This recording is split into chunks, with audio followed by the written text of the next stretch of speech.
So, what even is a zine? Zines have been described by the Merriam-Webster Online Dictionary, for example, as, quote, a non-commercial, often homemade or online publication, usually devoted to specialized and often unconventional subject matter, unquote. So, by the word unconventional, we can read not usually what dominant/mainstream publishing houses want to publish. But there are other people have described zines. For example, in the book Notes from Underground Zines and the Politics of Alternative Culture, Stephen Duncombe describes zines as, quote, non-commercial, non-professional, small circulation magazines which their creators produce, publish, and distribute by themselves. And as well as that, in an article in the UK by Rebecca Buchanan, she writes that zines are, quote, independent, self-published works created for pleasure. And she also says that they often have print runs from a few to thousands, and that they're also less formal and commercial than most magazines, but they are an immediate way to participate in the literary zine because they can be compiled by just one person or a group of people. At this point, I really want to touch on zines as acts of mana motuhake publishing. We get to publish on our own terms. We get to choose the content, what we want to put in our zines. We get to choose how long we want our zines to be. We get to choose their size, down to little things like whether to staple or to bind. We get to choose where we distribute them. Are we going to sell them? Are we going to gift them or swap them? Or hold on to them as taonga for future generations? I don't know, but you get to choose what you want to do with your zines. And Māori have a long history of engagements with the written word. And so why we don't really have time to go into a lot more than that, I am going to suggest that the QR code at the top corner of this slide will take you to an incredible exhibition that's on at the Auckland Museum, and it's called Mana Protest in Print. So in this exhibition, it spotlights a groundbreaking newspaper called Mana that in the 1970s platformed Māori and Pacific voices across some of Aotearoa's most defining years in activism. It's an incredible place to go to see how and where Māori and Pacific whanaunga and cousins were writing with each other in these various spaces. Do go along and see that if you can. And the other thing I wanted to talk about was just acknowledging the whakapapa of your work. So where your words came from, if you cut them out from a particular newspaper and it's very clear that they are from that newspaper, then it could be a good idea to just acknowledge where you got them from. And the same with images as well. If you have clearly taken a photograph of a Picasso painting and have used it and altered it in some way in a collage, it could be a good idea for you to just acknowledge where you got that from.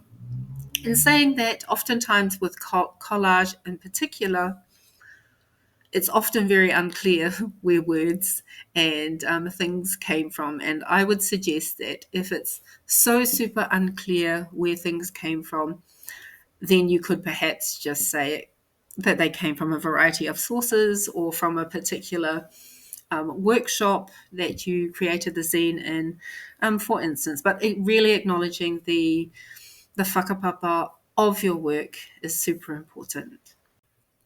So for the last part of this video, I'm just going to talk about or show you a range of zines that I've either created or that I have that I think are really cool.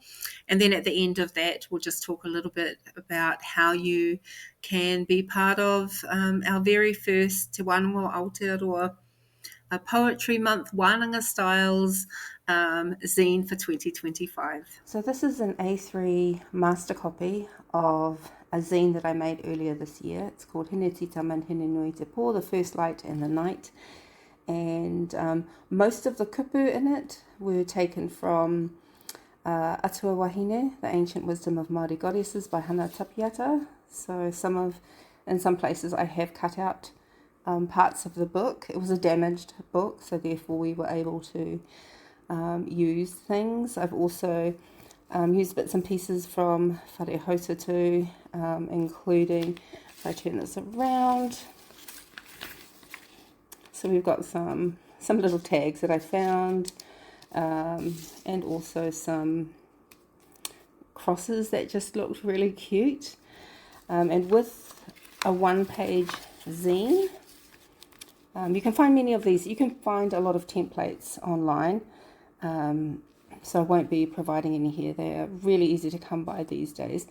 But essentially, once you know which is your front page, your back page, etc., it will be quite easy to decipher. This is the final product. It just looks like this. It's been photocopied in colour on some cute paper that I found.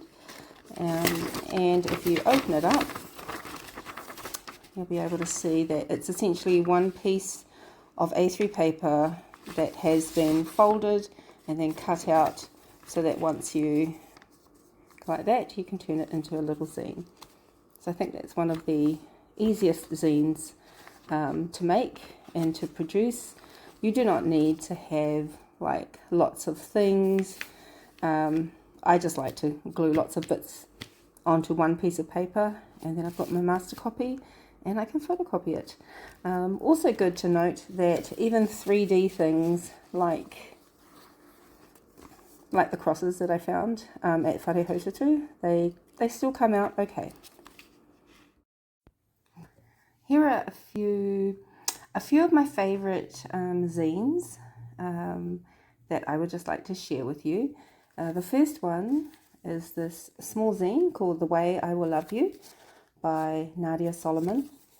It's an A4 one-page zine, so if we open it up, you can see that it's just one A4 piece of paper that has been cut in the middle to create one single poem. My love is like a hangi,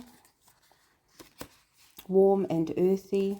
I'll be the fire and the feast and the land beneath your feet.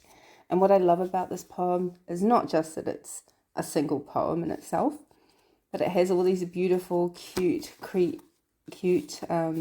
illustrations, and I think it's a great example of what you can achieve in a short amount of time as well, with one piece of paper.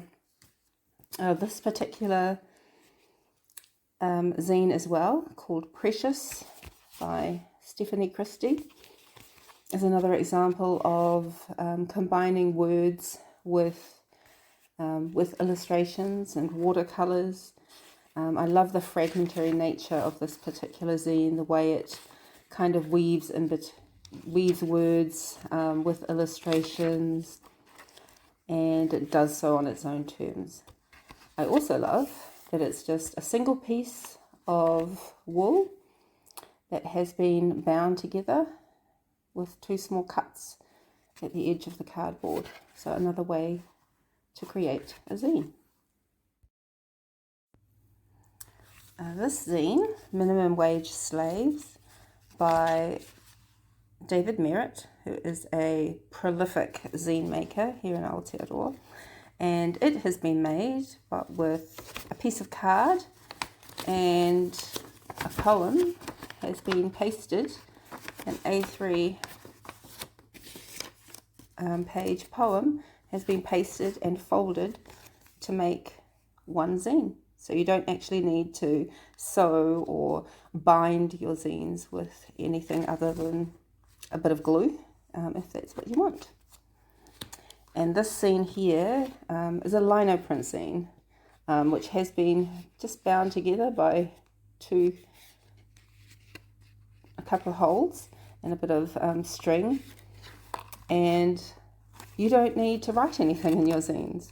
You can write with visuals if that's what you choose. It's a very hidden in Melbourne kind of thing to do, I guess. Also another great example of a different type of zine. If you are more into creating professional looking things, this zine, Zombie Apocalypse, the Not So Useful Guide to Survival, Weapons Edition, made by Kirsten McLaughlin, who I think was a graphic design student at Wintec. But this is a fabulous example. So I just love the content. I thought it was funny and really cool. And if you are into creating more professional looking zines, you could do this. This is just A5 card that's been printed on, and it's just been stapled. So you don't have to bind with thread. You can just staple if you like. This zine as well is one of my favorites. This is by Cassandra Barnett, and what I love is not just the beautiful cover, but it has this beautiful print in the middle, an amazing poem, and then what I do love is that at the end we have a little bit about the whakapapa of her poem, so where it came from, but also who it's for. And at the end we've got a zine for a poem for a quilt square for Palestine, and this one has been just bound with very light coloured, I don't know if you can see it, very light coloured cotton. If I go to the middle, maybe we'll see it a bit better. Beautiful. And these last two are award-winning zines by Hawea Apiata, and they are made of, they are bilingual poetry. And actually I think these ones are just real poetry. Ngā kurua te pō.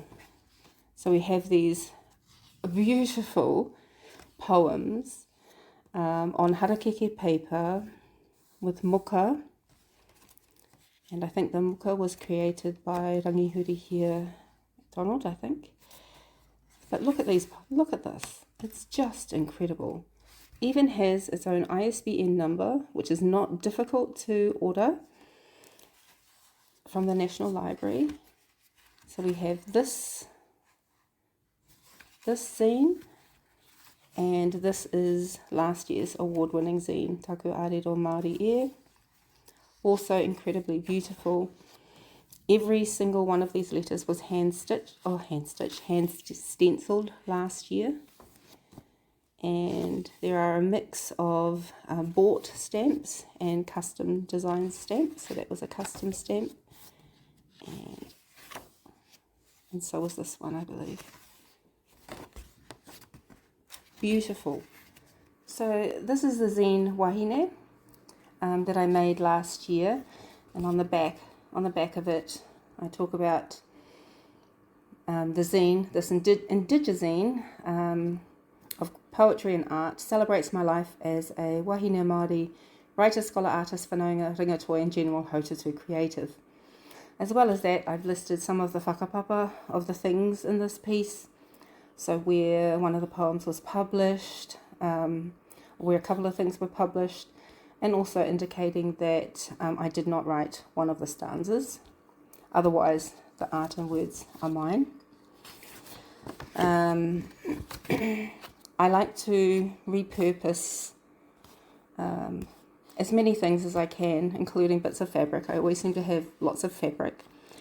So on the front of this, for the title page, I've got a bit of fabric that I've hand stamped wahine onto and stitched. And I talk about the binding threads in the zine being purposefully left untrimmed.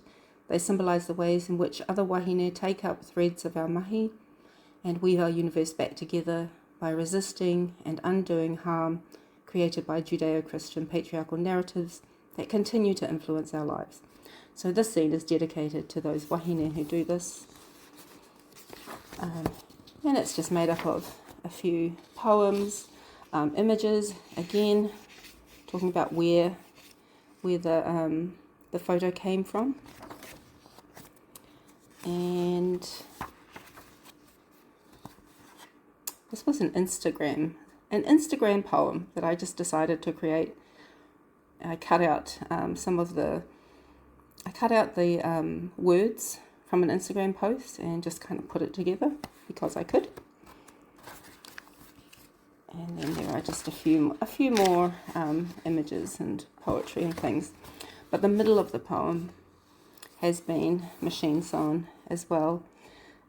I kind of ran out of time, so I didn't have time to stitch together all my zines, so I did it on the sewing machine. Not that great for your needles, but that's what I had at the time, and that's the zine. I wanted to talk about this zine for a little bit.